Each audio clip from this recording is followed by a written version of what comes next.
Muito me chamou a atenção o comedimento com que a OTAN e os demais países à frente, os Estados Unidos, que apoiam a Ucrânia contra a Rússia nesta guerra, não tenham se regozijado ou pelo menos tentado aparentemente tirar partido da situação, aquela situação embaraçosa em que se encontrava nos primeiros momentos do episódio o presidente Putin. Ao mesmo tempo, me pergunto quanto há de verdade naquela informação de que o Yevgeny Prigozhin assaltou aquela cidade, e comandou a cidade de Rostov de mais de 1 milhão de habitantes, não encontrando nenhum tipo de resistência e, segundo ele, sem disparar um só tiro.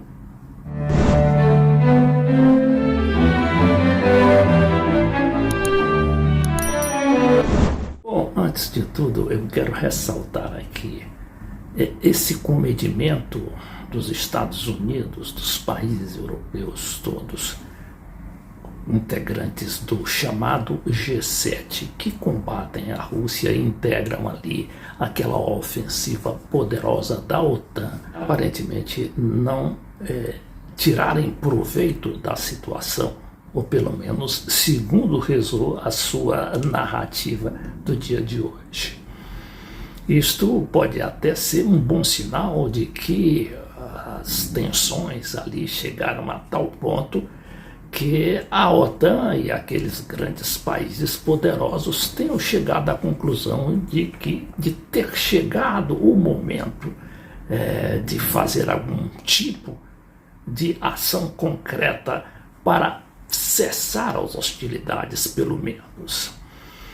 Bom, mas voltando aí a que parece alguma encenação, nessas informações todas que foram liberadas ao longo do dia.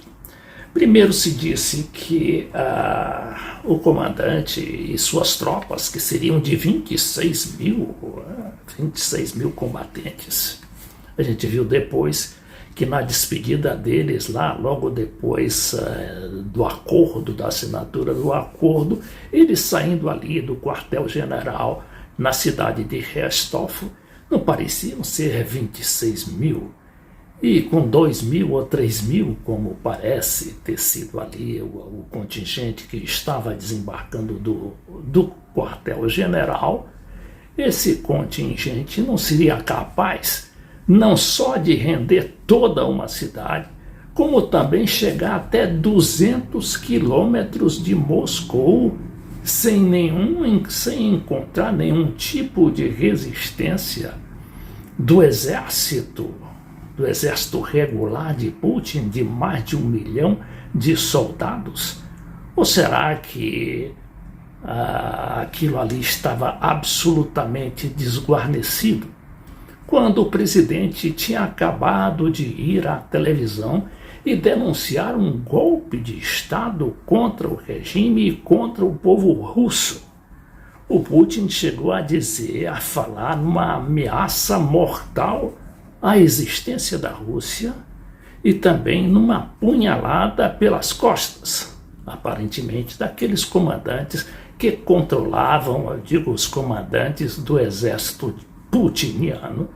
que comandavam ali aquelas guarnições ao longo de todo o trajeto, ou daquilo que teria sido o trajeto dos combatentes do comandante Prigozhin. O fato é que lá pelas 17 horas, quando tudo parecia crer que a Rússia havia entrado num tipo de início de uma guerra civil, de consequências que seriam catastróficas, não só para o regime de Putin, como também para a própria paz mundial. Quando chega a notícia, mercenários aceitam cessar rebelião contra forças russas para evitar um banho de sangue. Pelo acordo mediado pela Bielorrússia, o Kremlin garante a segurança dos integrantes do grupo Wagner,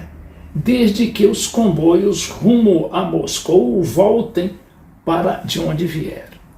Isso menos de meia hora, uma hora depois, já havia a notícia de que os comandantes, né, do Wagner teriam já recuado e já estavam em Rostov. Só para se ter uma ideia, a distância entre a cidade de Rostov, aqui está aqui uma foto de uma das suas praças principais,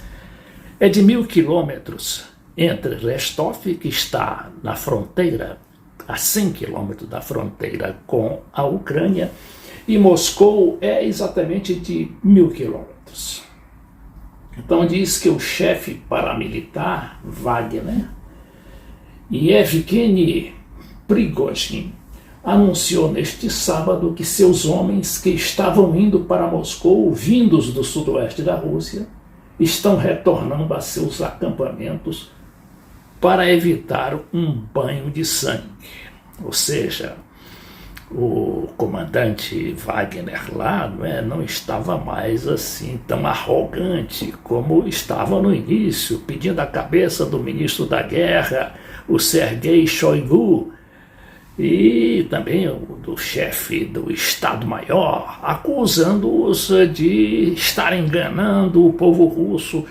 e o próprio presidente da República, de que a guerra estaria sendo, a Rússia estaria numa posição ali bem tranquila, ou seja, dominando a situação da guerra na Ucrânia. Agora é a hora em que o sangue pode correr.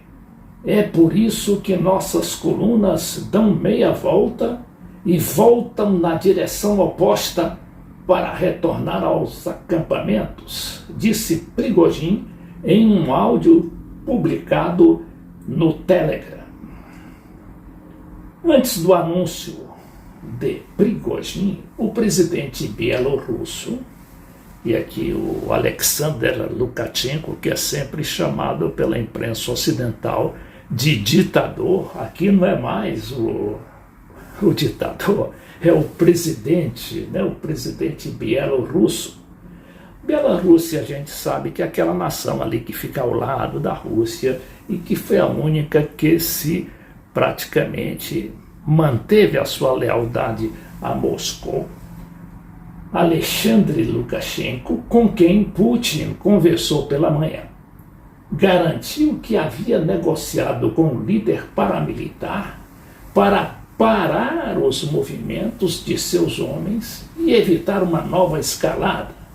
e que ele havia aceitado a proposta.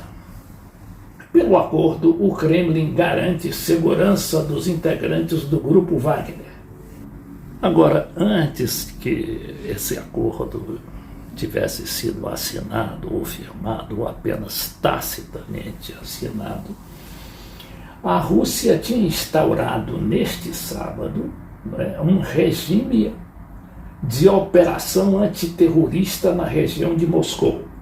depois que o grupo Wagner afirmou ter controlado os territórios militares de Rostov, no sul do país. Em pronunciamento pela televisão, o presidente russo Putin qualificou a rebelião como uma punhalada pelas costas e acusou o líder dos mercenários, Yevgeny Prigozhin, de ter traído a Rússia por sua ambição desmedida. Na véspera, a rixa entre o governo da Rússia e o líder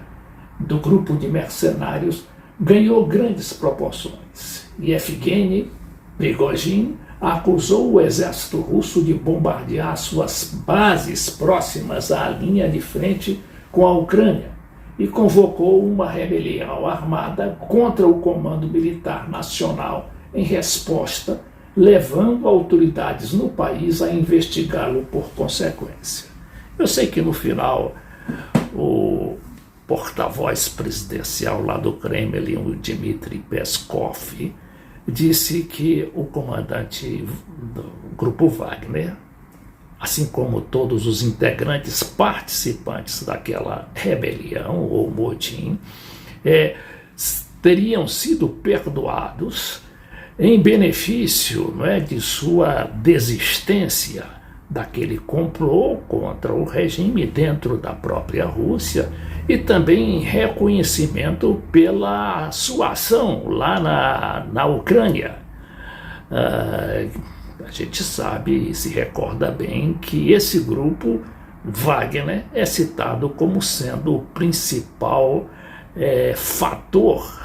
de vitória da Rússia em relação à Ucrânia na batalha pela cidade de Bermud.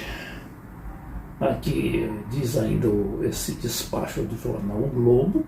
desde o início da rebelião na madrugada deste sábado,